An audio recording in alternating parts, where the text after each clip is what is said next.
It's wet, a little cold, and it's going to be windy. You can hear the wind outside. But I want to make a video about time.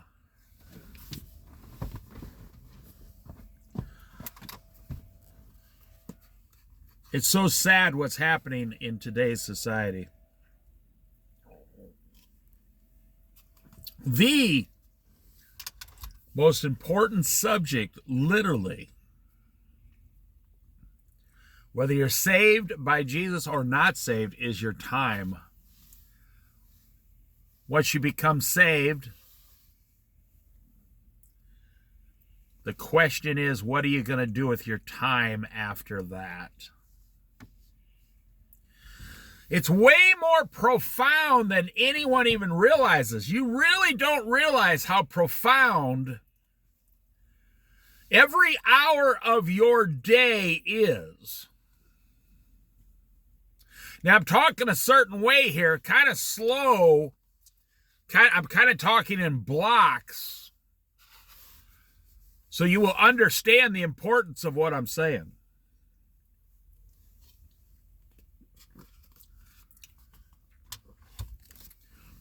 Most people today, you see, in today's society, this has been going on since like the 1950s after World War II. Before World War II, like during, John Walton days, the Waltons, they would just see things in seasons. They would know what day it was, but they had to go to work, so it doesn't matter. They would take Sundays off, go to church, have family time. They would see things in spring, summer, fall, and winter. Because, most people back then lived in rural areas, farming type people. So after World War II, when the Industrial Revolution began, we started seeing things because the average person had a job at a factory. And you worked Monday through Friday, had every Saturday and Sunday off. You bought a house a certain price on a certain block. You bought a car.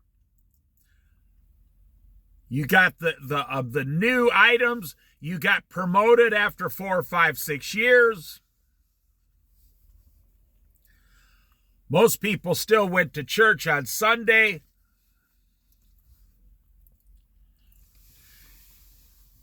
And now you see, now look, what has happened is the more and more technology progresses,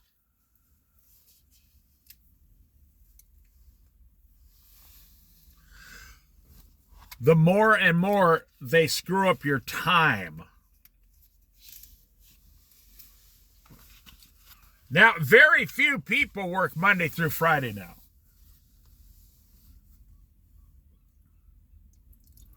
Some people work overnight, 11 p.m. until 7 a.m. the next morning. Matter of fact, there's a very large percentage of the population that does that now because that's how all the shelves get stocked in all the stores now.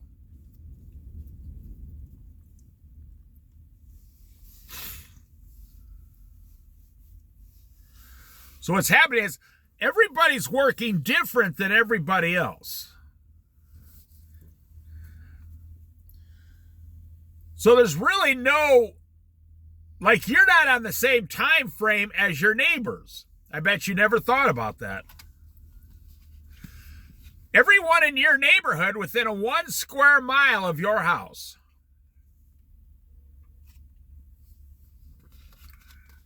they all work different. They all live different. See, that's the trick of the enemy, the devil,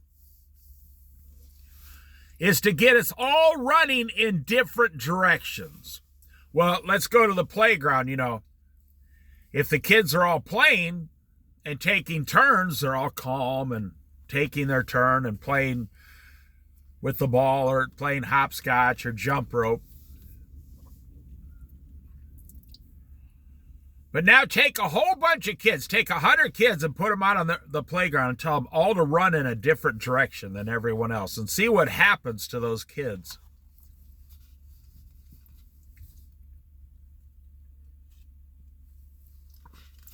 Now you're understanding, you're like, oh, okay, so within 1 square mile of your house, you probably have more than 100 people living. Now imagine 100 adults, 200, 300 adults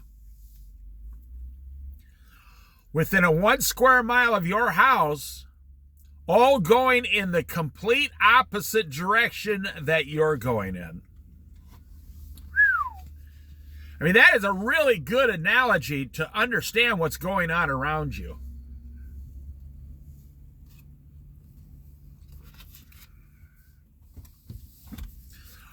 So we no longer see time in its proper, like, biblical, meaning. We see now people see time as, oh, I got to go work at this blah, blah, blah job for 8 hours. Ugh. How many times have you been in the store? This is the dumbest thing I've ever heard in my life. Well, not really. I've heard a lot of dumb things. It'll be Monday, and the cashier will say, you say, how are you today? Like a normal person. And they go, I'm doing great. It's my Friday. Oh, Monday is your Friday.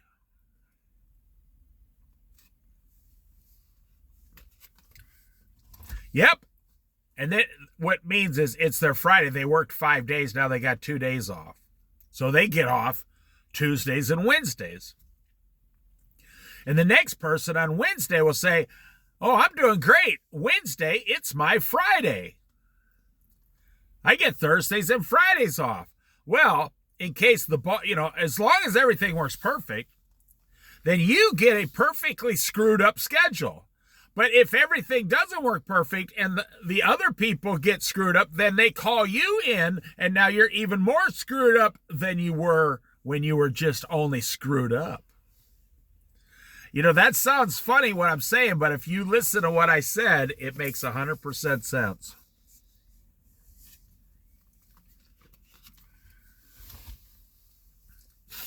So we see time now as, what's the next thing I'm going to get? There are people, now the Bible says live for today because you don't know what tomorrow's going to bring, really. I mean, in a general sense, it says don't worry about tomorrow, for tomorrow has enough worry of its, or today has enough worry of its own. But really it says you can only live one day at a time. That's how Jesus lived. One day at a time, 1 hour at a time, one situation at a time.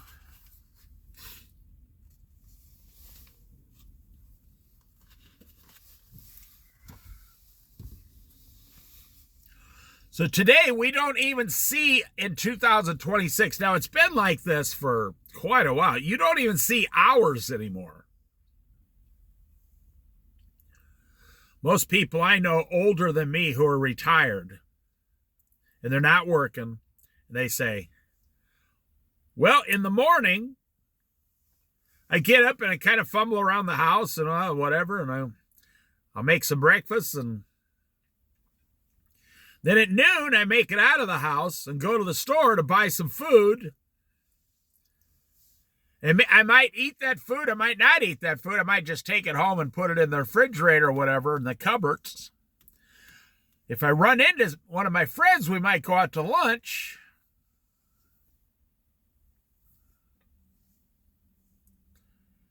And then at night, I kind of meander back home and, fix a few things or pay a couple bills in the afternoon or start, some people say they listen to good jazz music or they start cooking dinner.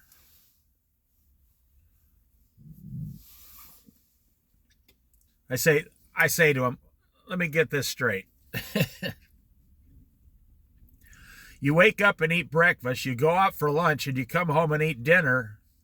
You don't do any exercise, nothing. You have no goals. You do no planning. And they say, yep, that's about it. That's what retirement is.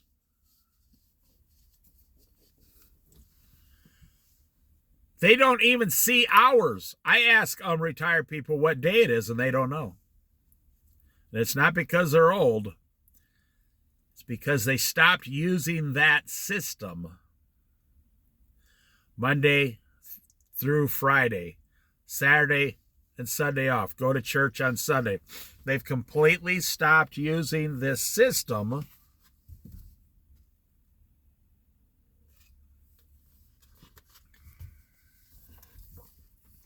What was God's system of time? Now, it's pretty easy to understand if you've ever read the entire Bible. God is the God of seasons. Spring, summer, winter, fall. Or fall, winter. Spring, summer, fall, winter. The planting season, the harvest season. You can go to the book of Ecclesiastes. I just read the whole thing. I made a playlist. A Bible reading of the book of Ecclesiastes. I didn't do any study, just the reading. That's why I was able to do it fast. Go read the part. There's a time for everything. A time to be born and a time to die. See, God doesn't look at time like we do. Now, here's very important. If you've never heard this, listen, this is what's going to knock you on your socks. Or knock your socks off your feet, is what they used to say.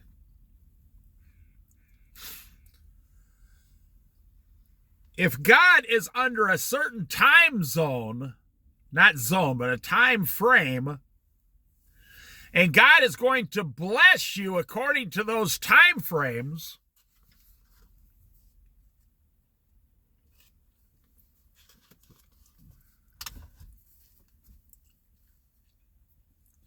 if God is on a certain time frame and he's going to bless you during certain time frames at certain points, and you are on a completely different time frame than God himself,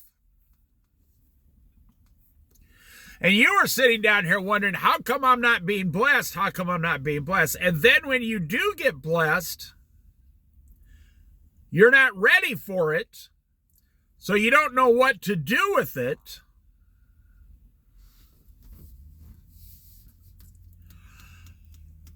Here's a good example I'll give you. You know, when I was growing up, farmers before I was born, talk about a blessed life. They would own like 80 acres. That's about all one farmer and his family could handle. And they'd have a real old tractor like a 1935 John Deere or something like that.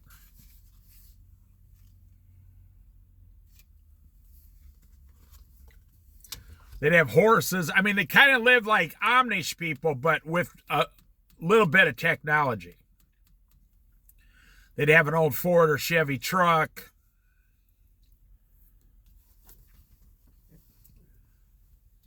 So during the spring, God would bless you. You would go out and clear the land. And in late spring, you would start planting. It was the planting season, just like God intended. Or the weather, according to the weather that God controls. And during summer, you would watch your crops coming up, and you would be praying to God for rain and you know, no disaster, no tornadoes. And then in the early fall, here comes the blessing. You would start harvesting, harvest. You'd start collecting your vegetables out of the vegetable garden. If you had a couple, 2 or 3 apple trees out in the grove, you would go out and get the apples and start making apple sauce and canning it for the winter. I mean, it took a good month and a half to do all this. And all this blessing, all this food was being given to you. And then what you would do is then you had all this food and you would trade with some of your neighbors. You might butcher a cow to keep it in a freezer during the winter. And then you would take all the rest you had down into town and sell it for money. You would take that money and you would buy like some work clothes, boots.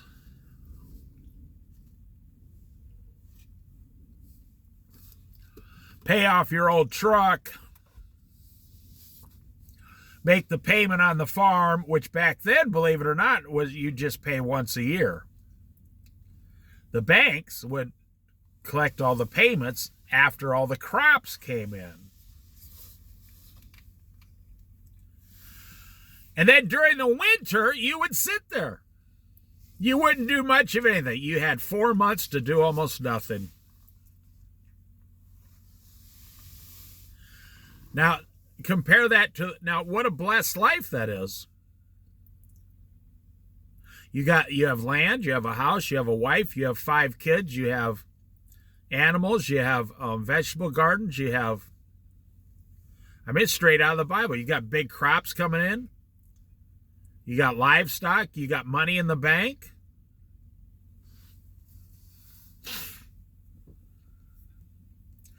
Now compare that to the farmers today.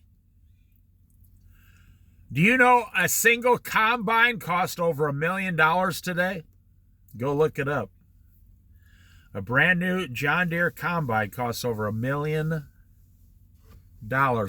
because of technology.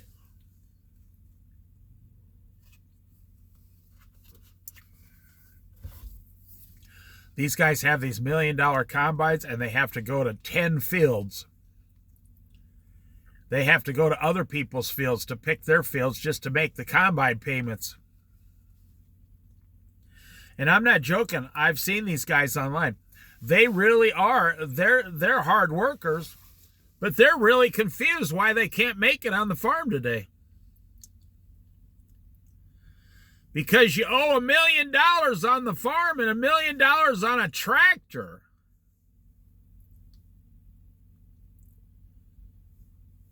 The crops don't pay that much.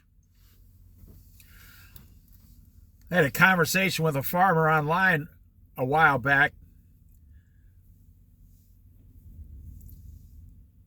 He was talking about all this technology and all this stuff and everything. I said, well, then how did your grandfather manage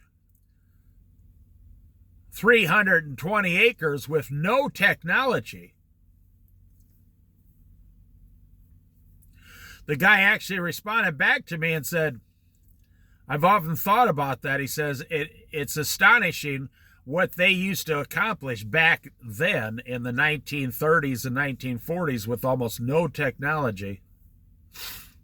He said, the same farm I'm standing on right now, it was handed down through the family. And now he can't seem to manage the farm without $1 million combine.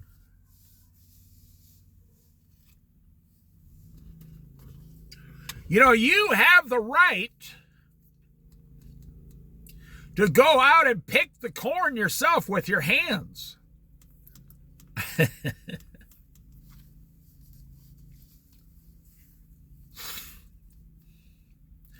It'd be cheaper just to hire a combine. I'm sure you can rent a used one like anything else. It's kind of like the guy who's in the $140,000 big, huge, 450 Duramax truck. And he's 40 years old going to work saying, I can't make it.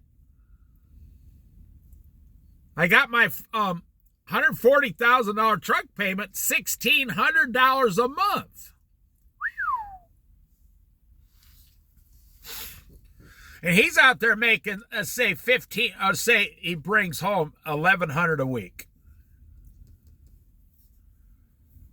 But you got the same guy at the same job who's 20 years older than him doing the same work in a $5,000 Chevy. And they both get paid after taxes $1,100 or $1,200 a week.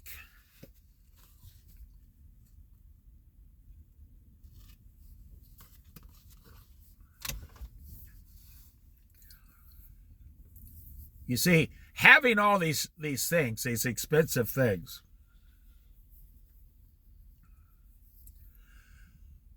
it's like having toys. It's not really a $140,000 truck is not a requirement. A $1 million combine is not a requirement. It's like the Bible says, you get those things because envy of thy neighbor. Could you imagine being a farmer today in the Midwest and you see your idiotic neighbor buy $1 million combine, and now you say, old Bob over there has $1 million combine, and you try to talk to your wife, and we need $1 million combine.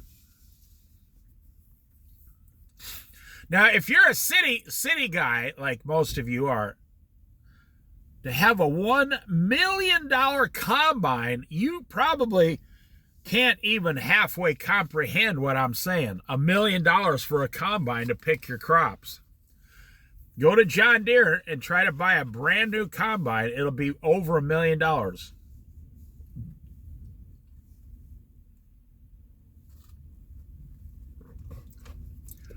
So people today no longer see time the way God sees it.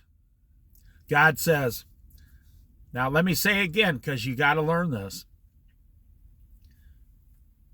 If you're not on the same time frame as God in your own personal life, and you're not ready for the blessing to come when God's going to give the blessing,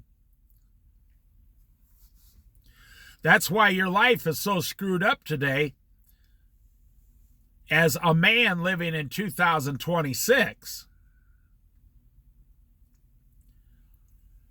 So I have friends that are retired and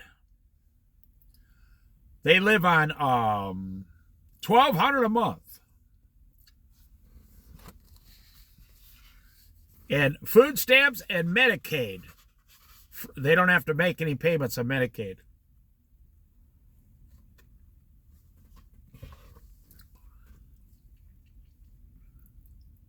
And I say, have you ever thought about going somewhere and working 2 or 3 days a week? Oh, no. They say, no. Oh, no. No, I love being retired. Now, the only reason I say that is I don't mention it. They're the ones. They're complaining about the cost of things and how they're always out of money.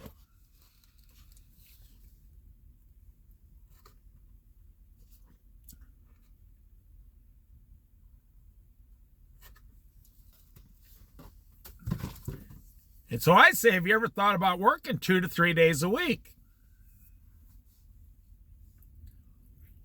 It'd be good for you mentally, good for you physically. You'd make $200 to $300 a week.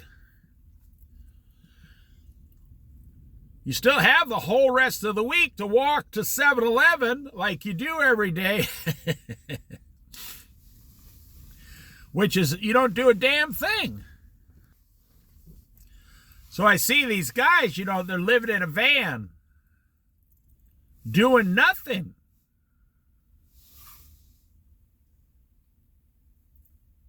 Well, how are you paying for gas and tires?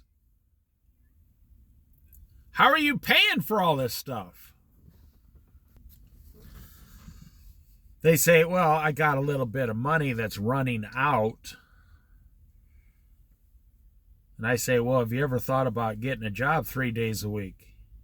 Oh, no, I ain't going to do that. I'm waiting for my disability to be approved. I got a disability claim with the government. I'm waiting for my disability.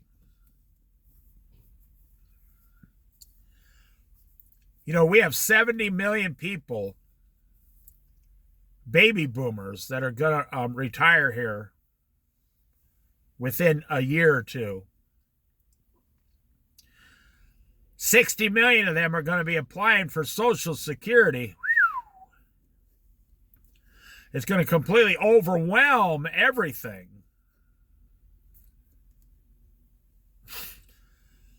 35 million of the baby boomers, you can look it up, have zero money outside of Social Security. They don't work. No, I'm not making this up. I was amazed when I heard this.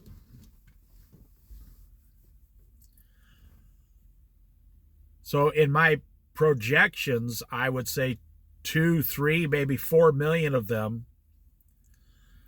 will be homeless, living in their automobile on their Social Security check within the next 8 to 10 years.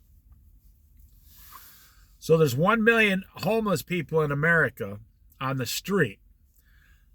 And there's about another 2 to 3 million living in RVs, vehicles, and whatever, traveling, camping. So if you add 3 million homeless senior citizens who will not have enough money to stay in campgrounds, they'll be on the street.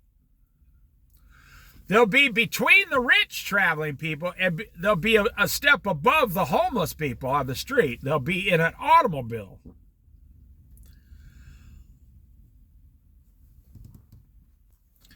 So if that happens, we will have 6 million street people within 8 to 10 years. Except all of these people living in their cars are going to be, over 75, pushing 80 years old. They're all going to be going into hospitals. Oh, my goodness gracious. All their possessions in the car. What are they going to do with their car? We got an ugly, ugly scene coming here in the next decade. Because the government has indicated that they're not going to do anything to solve the homeless problem, and they're not going to do anything to solve the future they call it the silver tsunami of homelessness, the senior citizen tsunami of homelessness. The government, Joe Biden has not mentioned it. Donald Trump has not mentioned it once.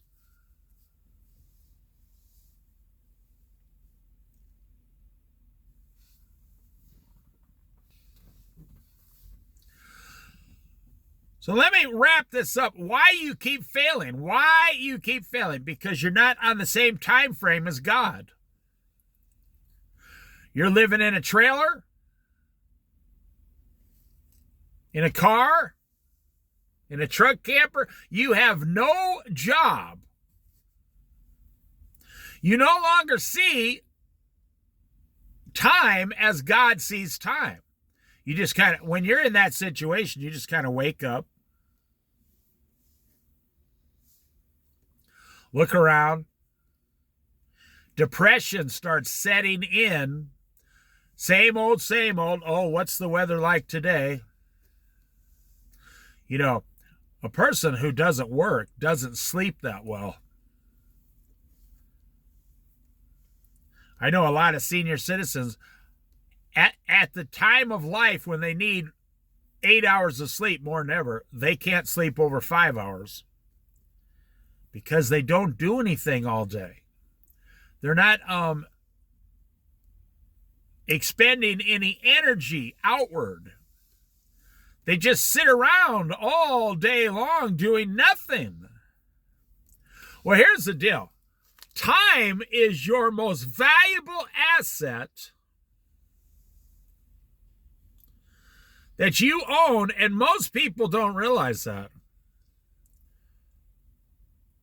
There was a time for you to be born, and there is a time that God has set for you to die. Or at least God knows when you're going to die.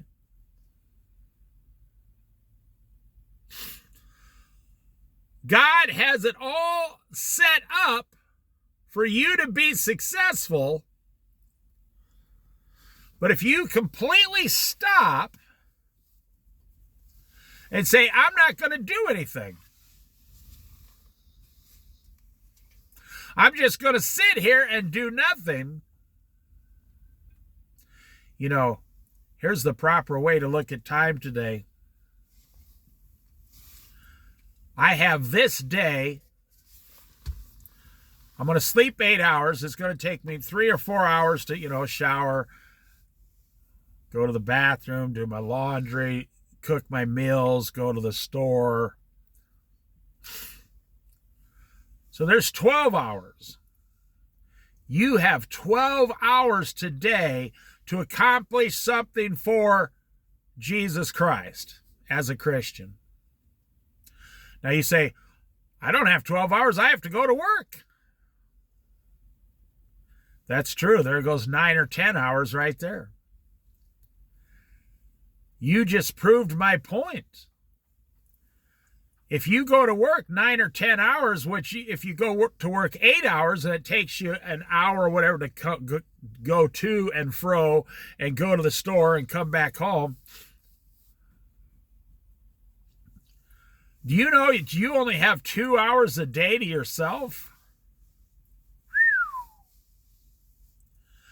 8 hours to sleep, 8 hours to work, that's 16.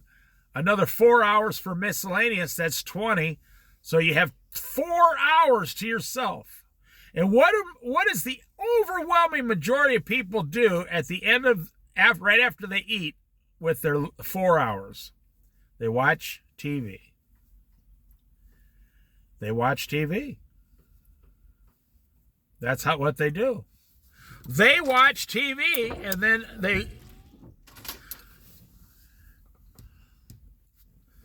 let me say this. The enemy knows how to use time against you.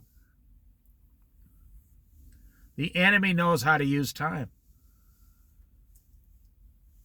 You just went down and signed a 30-year mortgage. Wow. The enemy's got you. You just signed a car payment for 7 or 8 years. Wow. Maybe you signed one for 7 years and then you get behind in 7 years and you have to roll it in and finance it into the new car, the next car.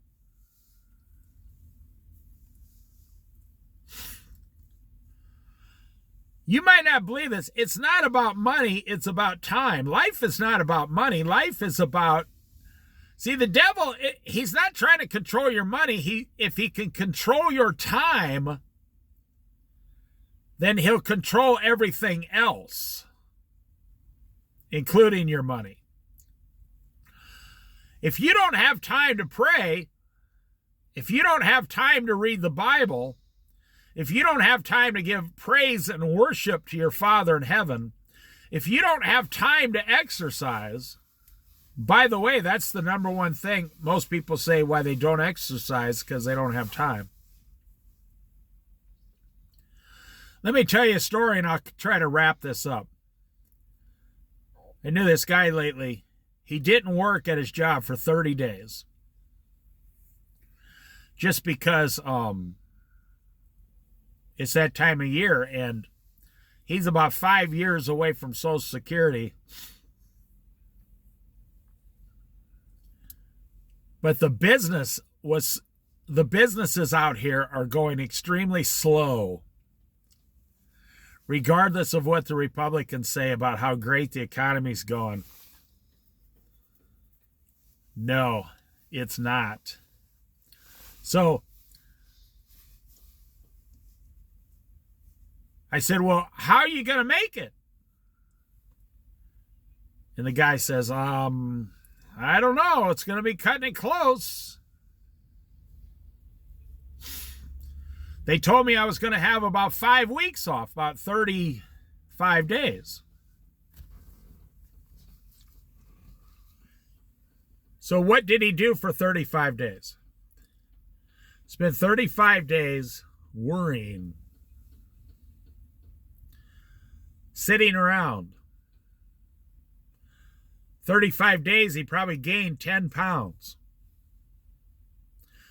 He spent more money than he normally does just standing around doing nothing. But with God, what could he have done?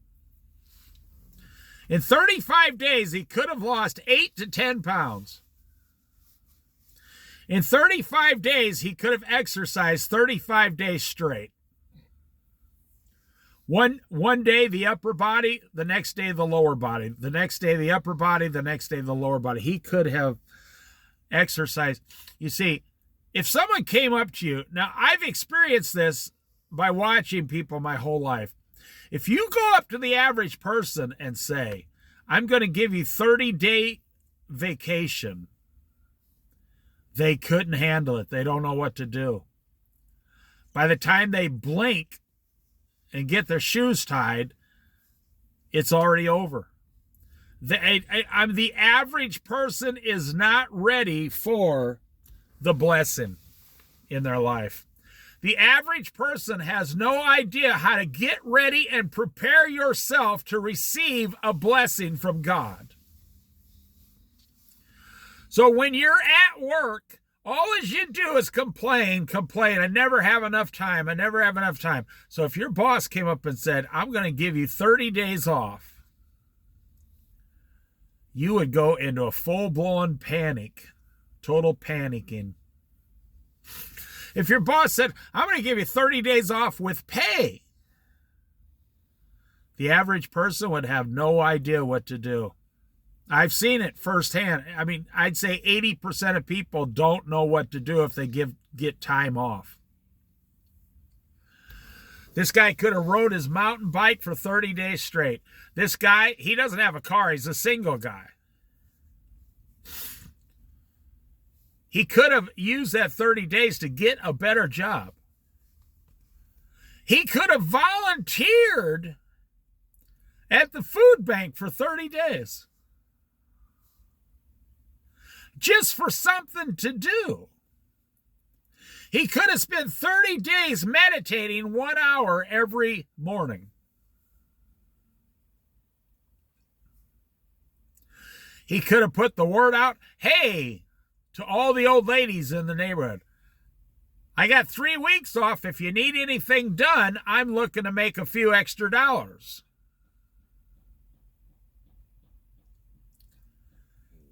I'm telling you,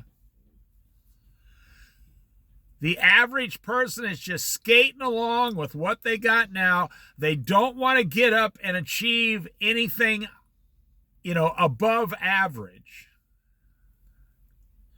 It's not an issue of motivation. It's not an issue of money. It's an issue of time. Learning to manage the time God gave you. Learning to live in the same time frame as God has created for man to live in.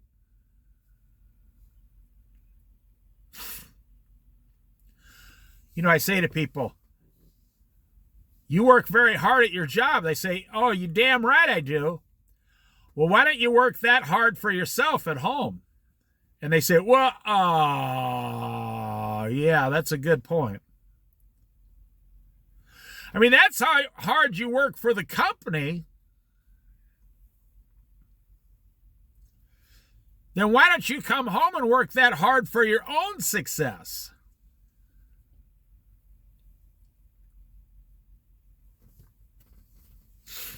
That guy could have went out and made 30 walking sticks and then sold them all for $20 each.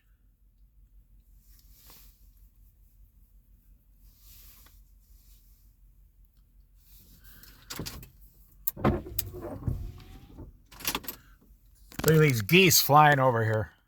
Look at this. See them right there. Isn't that a beautiful sight? Those are geese, Canadian geese.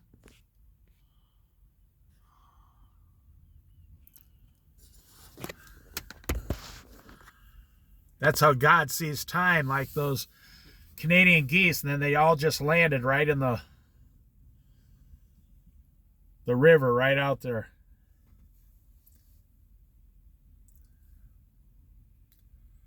They're all wound up because it was mating season, and then they're nesting now. And I mean, this is the second week of March, so it's actually early spring. Well, we don't get snow that much on the Oregon coast, so I mean, hardly ever, but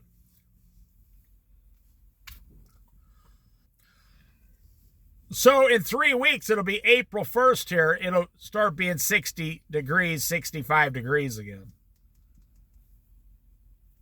That fast. And you can tell by the way the animals are acting.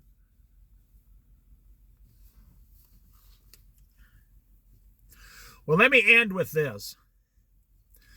The enemy attacks you, every day.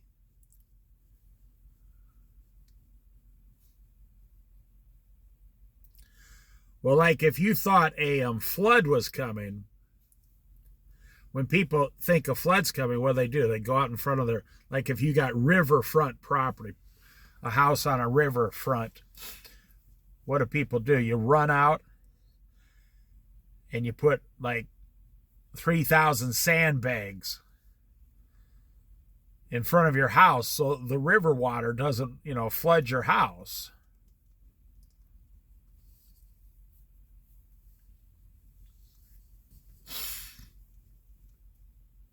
I saw this guy online a few years ago. It's going to be this flood down in Florida, and someone sells this product that it's a rubber, it's like an inner tube that goes around your house. It's that big. I mean, it can be 300 foot long if you want it to. It's an inner tube. It's a rubber designed inner tube and it's about 3 or 4 foot high, and you fill it with water. Now, it takes tens of thousands of gallons of water. And the water bill's like a couple $1,000s. But compared to the damage that the flood would do your house, so this guy, he put this tube all the way around his house. And you fill it with water and it stays on the ground. And when the flood waters come, they just go along the sides and float away from the rubber tubing. And it's a real thing. It was even on the national news. The guy, they had a helicopter showing the entire area was flooded except this one guy's house. And he had this tubing around his house. The entire area was completely flooded, and he had this tubing around his house. Now, the average person doesn't have, $10,000 to buy this tubing and fill it up with water. But it would have taken his whole house. He would have lost everything. And he had the tubing in advance. If you know what to do, water can be diverted away. Even flood water can be diverted away from certain areas.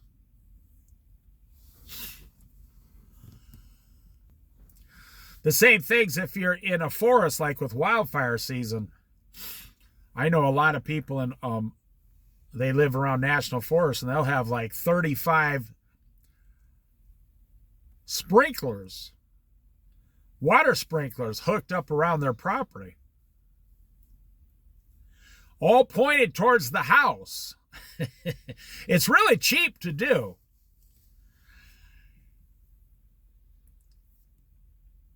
And, they got it hooked up to a water source, and they got a backup generator so they could even leave the area.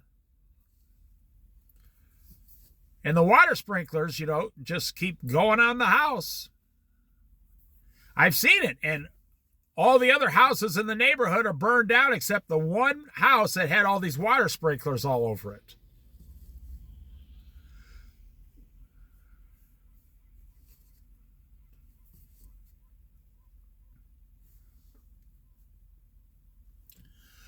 Let me say, time. So what I'm seeing happening here, a lot of millennial men, I would say there's a group of homeless guys that are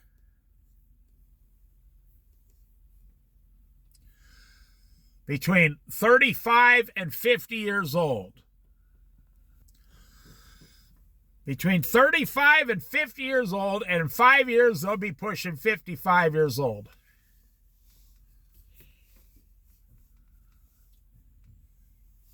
And they have some kind of small monthly income, and they just sit there all day. How many guys I know that are 45 years old and they sit at home all day and their wife goes to work and they say, well, I'm raising a kid. There's some reason, there's some excuse why they will not go to work. You're 45 years old and you refuse to work. Now, I don't personally care if you work or not. I'm not your mama. I'm not your daddy. And I seriously don't care. I care about you as a person. I'm going to like you whether you work or not. I don't judge you by whether you work or not. No. But you are the one suffering because of your lack of work. It's got nothing to do with the other people. It's got nothing to do with your job or the jerk boss you're going to have to work for. I don't care if you go to McDonald's 6 hours a day and bring home $70 a day. That's going to benefit you. It's got nothing to do with other people. Your wife doesn't care either. She would rather have you make $50 a day instead of zero. Minimum wage in Oregon's over $15 an hour. So if you work 6 hours, that's $90. I say that to homeless people. I say, why don't you just go work somewhere 6 hours and get $90? No, I ain't gonna.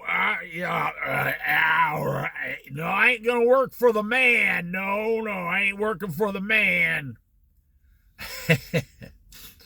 I'm talking about normal people who are just homeless in a car. And I say, why don't you just go work at McDonald's 6 hours, and you don't have to take a lunch break if you work less than 6 hours. Just go in, do 6 hours, and the rest of the day is yours. Do that 4 days a week. Get $350 a week. It would change your whole life. But you know what the Bible teaches, and this is what I think, the enemy, a little folding of the hands, a little slumber, a little sleep, and soon poverty will overtake you. It's a guaranteed principle out of the Bible.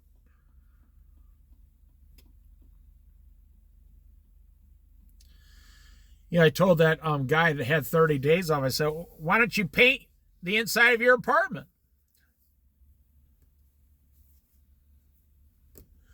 It only costs $50. You only need 2 gallons of paint and a couple brushes from the Dollar Tree. You could paint the entire inside of your apartment for $50 or $100 at the most. The guy says, yeah. Yeah, maybe I'll do that. Nope, nothing ever happens. That's the point. That is one of the reasons we're having such problems in the economy in the United States. We have all these young men. We have millions of young men. Do you know there's like 12 million men that aren't working that could be working? That's why Donald Trump said, if you're on food stamps and there's nothing wrong with you,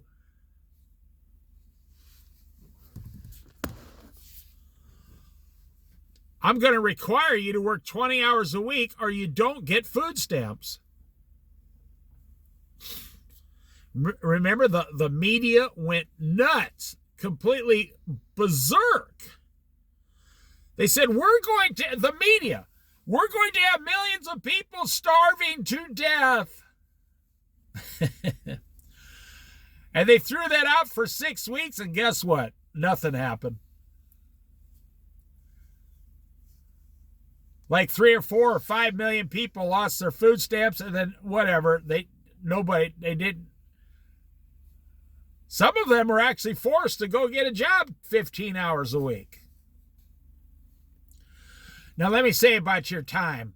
I'll wrap this up before 1 hour. About your time versus your success. You're supposed to be using your time to glorify God's name, and God will make you successful at whatever your hands touch. That's what God says. Whatever your hands touch, I will make you successful.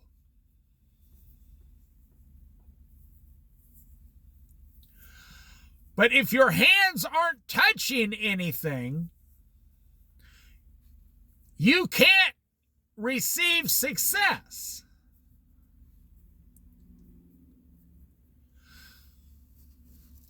You know, the Bible says clearly, whatever your hands find to do in your life, do it with all your might to the Lord. Find something that your hands can do that gives you joy, the Bible says in Ecclesiastes. You know, God commanded when the sin occurred in the Garden of Eden, he said, he shut up the Garden of Eden and put Adam and Eve out and said, by the sweat of your brow you shall now earn your food. In other words, you shall work now to earn your food. And to the woman, he said, and childbearing will now be difficult for you. You shall receive pain during childbearing. So if you think I'm going to be successful outside of God, I'm going to be successful by not working, I'm going to be successful by day trading stocks, I'm going to be successful by sports gambling. I'm going to do sports gambling online. You know, that's the number one addiction of men from 18 to 25 now is sports gambling. It has surpassed every other addiction, every drug addiction, everything. Sports gambling. Men are spending tens of thousands of dollars a year on sports gambling and losing every single thing they got. 9 out of 10 of them lose everything they bet. I mean, it's just like Vegas. Walk into the slot machines. Vegas tells you, we pay 94%, 92%, whatever it is. Now, what kind of a investor would say, wow, you mean if I give them $1, they'll give me back 94 cents. That's a great deal. It's a great deal if you're the casino. You get 6 cents for every dollar that walks in your door.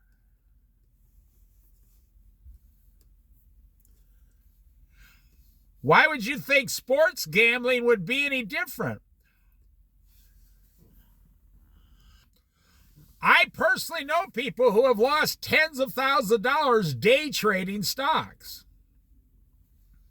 And I told them, you're not going to be able to do that. Oh, these guys, usually over 30 years old, 35, 45, they become offended. Why can I not? What are you talking about? Why not? I say, well, I can see you're becoming offended. You're not qualified for that. They say, why not? And I say, the guys that work on the stock market went to school for 6 years for finance. Those guys are mean, evil sharks. Those guys they will eat your mother alive. They don't care. And they only, after everything they do on the stock market, they still only average 8 to 10%.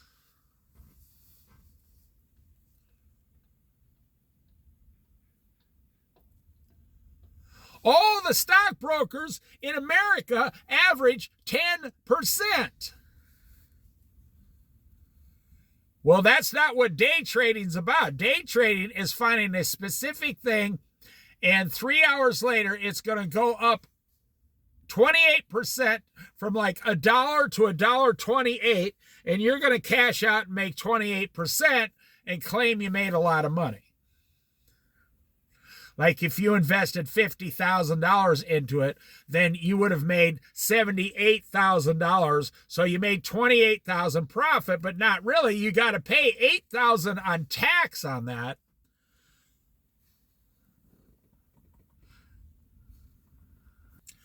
The stock market has a higher taxable rate.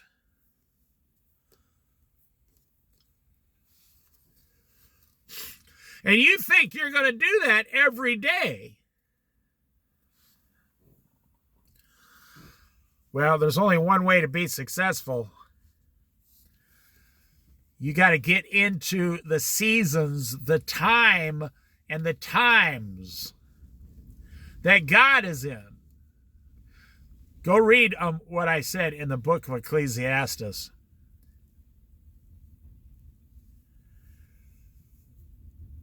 There's a time for good times and hard times. Like you could get a bad king and everybody starts suffering. You could have the weather completely make everybody start suffering. You could have a natural disaster, everybody starts suffering. You could have an economic collapse and everybody starts suffering. However,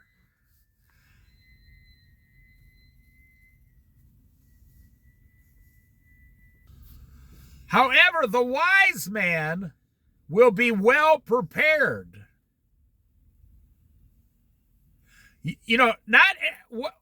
I tell you, within 2 to 3 years, there's going to be an economic collapse in America. Maybe sooner. And I also tell you, not everyone is going to suffer equally. Not all the squirrels in the forest suffer during winter.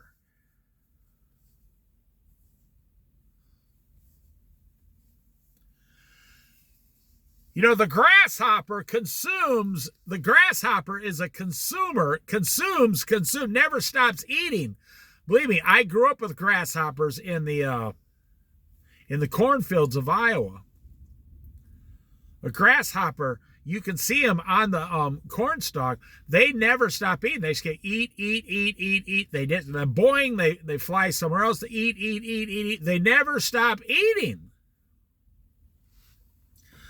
And then you got the ant, A-N-T, the ant on the ground, never stops working.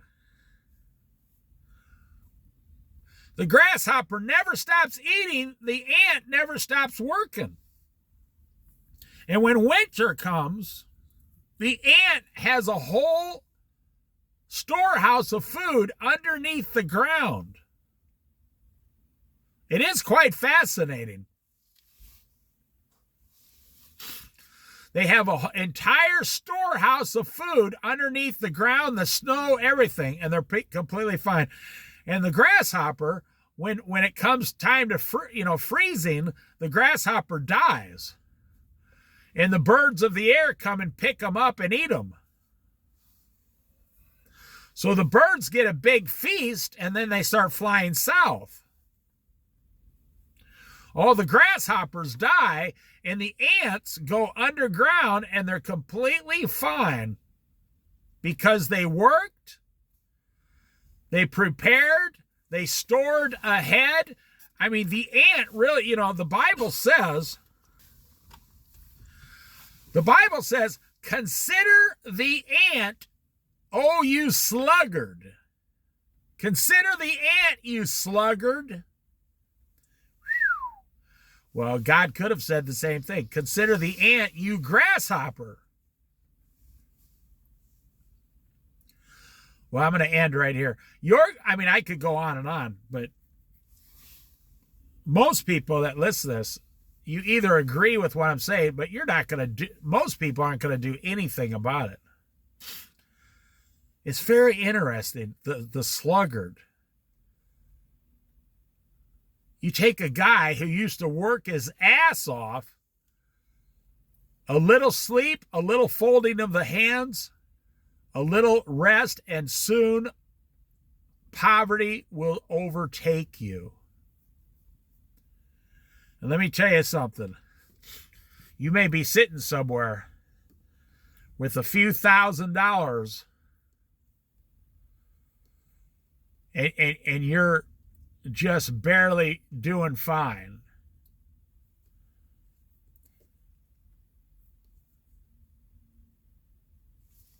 And you may keep telling yourself, well, I'm going to get up and get something going. I'm going to get something going. I'm going to get something going. Maybe next year, maybe next year, maybe next year.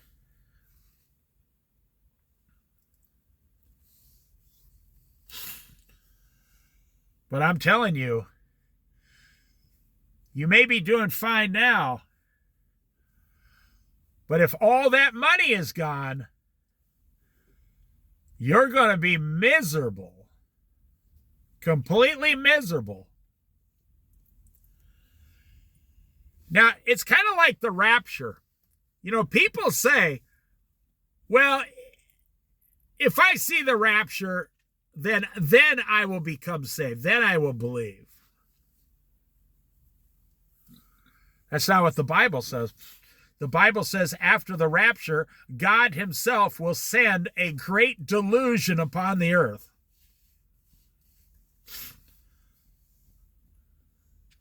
The overwhelming majority of people, like 95%, will believe in the devil coming to solve all their problems. And that the rapture, they will just think we were all abducted by UFOs or something. And things will be chaotic for a couple months. And then, believe it or not, it's kind of like going to a funeral. You go to a guy's funeral on Saturday, and by Monday morning, everybody's back down at the plant, completely doing exactly what they do. No changes at all. Nobody made any changes whatsoever. They say, oh, maybe a few of the women. Well, that was a nice funeral. They gave old Roger a good send-off. Okay, back to work. Everybody just keep doing what you were doing before. You see, that's where we're at today. Nobody's taking advantage of all the opportunities around them. I mean, how many people have 10 jars of peanut butter stored up? No one. Well, less than 3% of people. How many people have 10 jars of peanut butter, 20 pounds of rice, like 30 cans of canned fish, 10 pounds of potatoes, that person will make it for, how many people have, 100 cans of vegetables and 100 cans of fruits? Now, fruit is actually hard to find in the can now, which is kind of funny because Del Monte, pretty much has gone out of business. Campbell's Soup is pretty much all but gone. All these cereal companies are pretty much all but gone.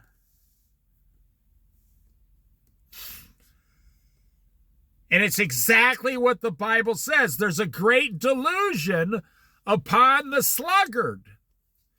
The grasshopper is in a great delusion. The grasshopper looks up and sees nothing but green corn stalks for all as far as the grasshopper can see.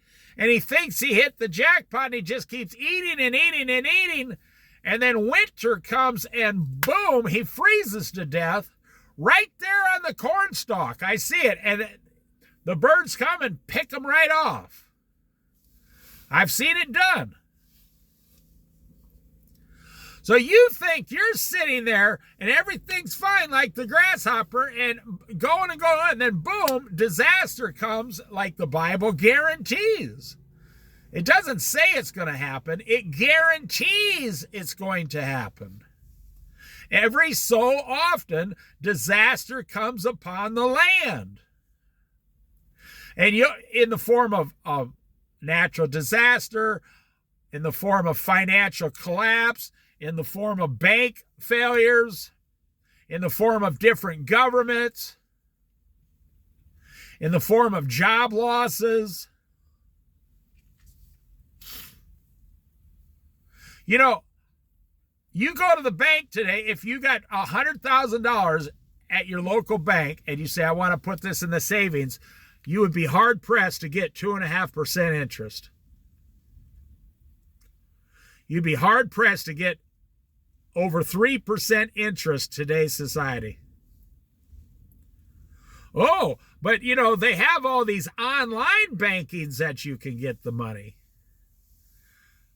Yeah, okay. And people do it by the millions. They give all their money to a bank. They have no idea where it is.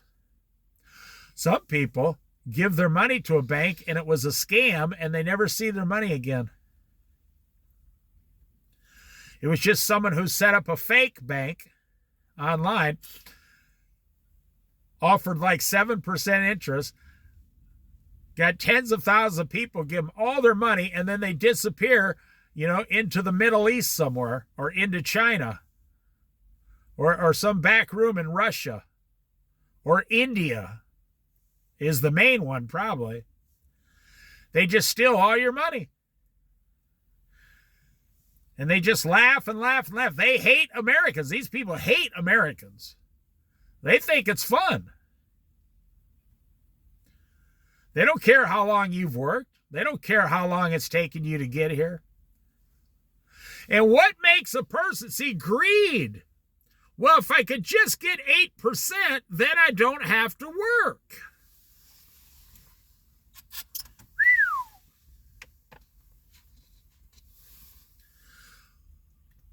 The opportunity's out there, but I think we're in a time now, nobody's changing. Nobody's going to change. I see all these young men, millennials in their 40s. A little sleep, a little folding of the hands, a little slumber. And the Bible guarantees, and soon disaster will overtake you. When the prodigal son went out, he didn't think nothing was going to happen to him. And look at how far he fell down.